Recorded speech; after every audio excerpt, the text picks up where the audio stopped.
اب اس موقع پہ ہمیں 7 باتوں کا خیال رکھنا ہے۔ پہلی بات کہ احتیاطی تدابیر کو اختیار کریں، جو مفتی حضرات کہیں اس کے مطابق عمل کریں، یا ڈاکٹر حضرات کہیں ان کی ہدایات کے مطابق عمل کریں۔ یہ ہر مومن کی ذمہ داری ہے کہ وہ احتیاطی تدابیر کو استعمال کرے۔ الاحتیاط ہو نصف الحیات، احتیاط جو ہے وہ آدھی زندگی ہوتی ہے۔ نبی اسلام نے فرمایا الوقایۃ خیر من العلاج، کہ پرہیز علاج سے زیادہ بہتر ہے۔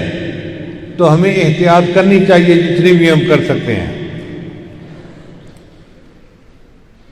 نبی اسلام نے فرمایا اگر کسی بستی میں وبا آ جائے تو باہر والوں کو چاہیے کہ اس بستی میں نہ جائیں، اور بستی والوں کو چاہیے کہ وہ وہاں سے باہر نہ نکلیں۔ تو ہمیں بھی ایسی جگہوں پر جانے سے پرہیز کرنا چاہیے۔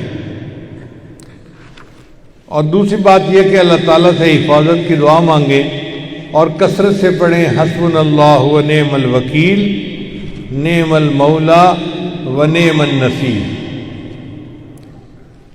پھر چوتھی بات، اللہ تعالیٰ قرآن مجید میں فرماتے ہیں ما کان اللہ لیعذبہم وانت فیہم، اے میرے محبوب صلی اللہ علیہ وسلم، اللہ ان کو عذاب دے کر عذاب نہیں دے گا جب تک کہ آپ ان کے درمیان موجود ہیں۔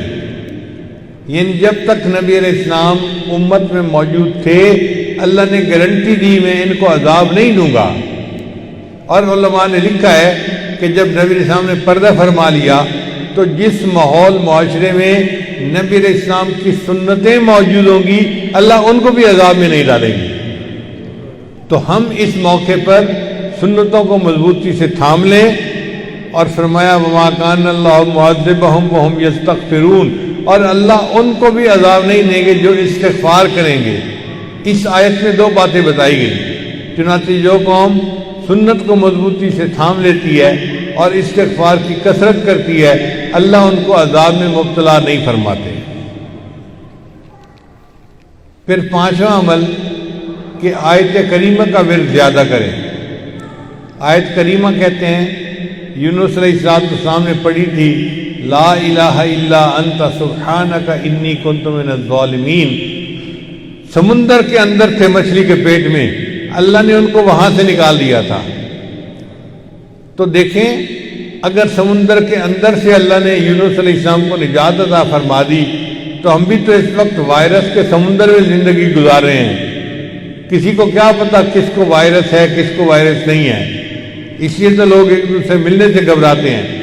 ہم آیت کریمہ کا ورد کریں گے، اللہ اس ورد کی برکت سے ہمیں اس وائرس کے سمندر سے نجات عطا فرما دے۔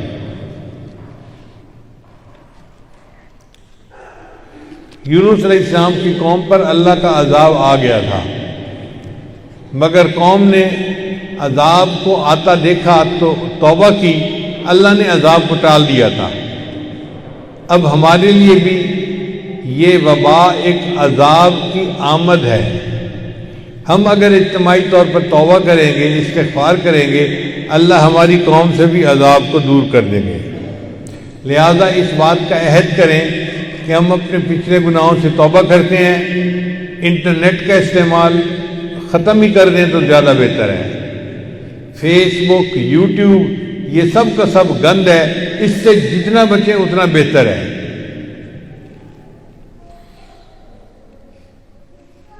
فلمیں گانے غیبت جھوٹ یہ سب گناہ کے کام ہیں، ان سے جتنا بچیں گے اتنا اللہ کی رحمت جلدی ہمارے اوپر آئے گی۔